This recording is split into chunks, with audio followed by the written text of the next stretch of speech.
Hi friends, welcome back to our channel Kavya Udhay's life style. இன்றைக்கி என்ன video அப்படின்னு பார்த்தீங்கன்னா, இன்றைக்கி வந்து வரலட்சுமி பூஜை, வெள்ளிக்கிழமை ஆடி வெள்ளி கடைசி ஆடி வெள்ளி இல்லையா, அதனால் வீட்டு க்ளீன் பண்ணிவிட்டு பூஜை பண்ணோம். வீடு வந்து நான் எழுறதுக்குள்ளேயே நான் கொஞ்சம் இன்றைக்கி லேட்டாக தான் எழுந்தேன். ஏன்னா தம்பி நைட்டெல்லாம் தூங்கலை. நான் எழுறதுக்குள்ளே எங்கள் மாமியார் வந்து படிக்கட்டெல்லாம் துடைச்சிட்டு வாசலெல்லாம் சாணி போட்டுட்டு அதுக்கப்புறம் கிச்சன் வந்து துடைக்கும் போது தான் என்னை எழுப்புனாங்க. நான் எழுந்து கோலமெல்லாம் போட்டு முடிச்சுட்டு அதுக்கப்புறம் கோலம் போட்டு முடிச்சுட்டு எங்கள் மாமியார் வந்து தண்ணி காய வச்சுருந்தாங்க. எப்போவுமே நாங்கள் அடுப்பில் காய வச்சு தான் குளிப்போம், ஹீட்டர் அதெல்லாம் யூஸ் பண்ண மாட்டோம். அப்புறம் பாருங்கள், காலையிலே நேச்சுரல் எப்படி இருக்குது பாருங்கள். நேச்சரு எழுந்து அப்படியே ப்ரஷ் பண்ணிகிட்டே பார்த்துட்டு இருந்தேன். ஸோ கொஞ்சம் காலையில் இருந்தோடனே கொஞ்சம் ரெஃப்ரெஷ்ஷாக இருந்துச்சு. அப்படியே பார்த்துட்டே இருந்தேன். அதுக்கப்புறம் பாருங்கள், இந்த கோலம் தான் நான் போட்டேன்.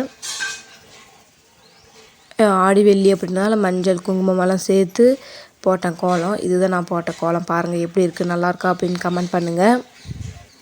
இது வந்து பெரிய வாசல், கொஞ்சம் வாசல் பெருசாக இருக்கிறதுனால பெரிய கோலம். இங்கே வந்து வாசல் குட்டியாக இருக்கிறதுனால ஒரே ஒரு குத்து விளக்கு போட்டு முடிச்சிட்டேன்.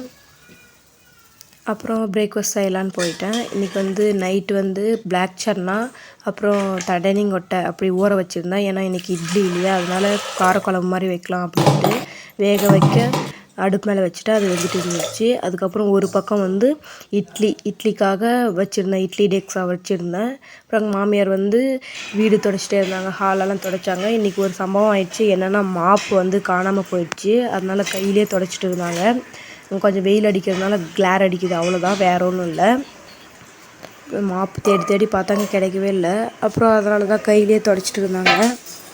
கிச்சனு பெட்ரூமெல்லாம் துடைச்சிட்டு அப்புறம் ஹாலை துடைச்சிட்டு இருந்தாங்க. அப்புறம் நான் வந்து துணி இருந்துச்சு, நிறைய துணி இருந்துச்சு. நான் துணி துவைச்சேன்.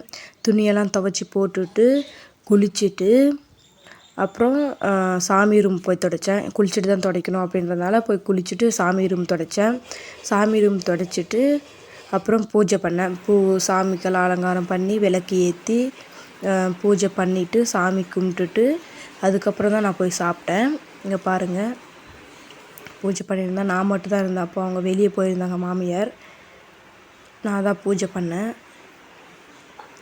நீங்கள் வரலட்சுமி பூஜை பண்ணிங்களா அப்படின்னு கமெண்ட் பண்ணுங்கள். நாங்கள் வரலட்சுமி பூஜைலாம் பண்ணலை, சாமி கும்பிட்டோம், அவ்வளோதான். ஏன்னா எங்களுக்கு ப்ராப்பராக தெரியாது, நாங்கள் இது வரைக்கும் வரலட்சுமி பூஜை பண்ணதில்லை.